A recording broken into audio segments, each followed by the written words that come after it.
It's 7 a.m. on a January morning in a muddy, wet field in the Chilterns, and a weather balloon is being prepared to take a camera into the stratosphere. 45 minutes later, here we are, up at around about 15 kilometres altitude.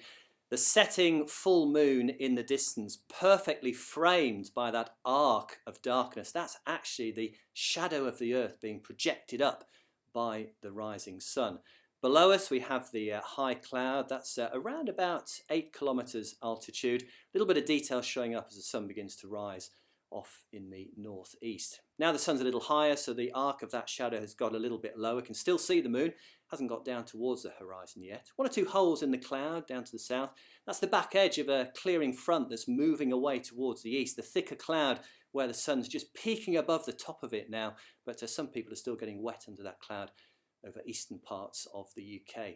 Barely seeing the moon now as it tracks down towards the horizon. A reddish tinge, that's the familiar colours of course you can see during sunrise and sunset. The back edge of that retreating cloud showing up quite clearly there. Some structure in the top of the cloud as well, showing some ripples which suggest there could well be some turbulence, which the balloon did experience as it moved up from the troposphere up into the stratosphere. So finally a new day ahead. The balloon bursts at around about 20 kilometres altitude, falls under a parachute, ends up in a field to the north of Cambridgeshire, between Cambridge and Ely, and three very happy chaps pick it up from the edge of a field out in the fens. Good day's work.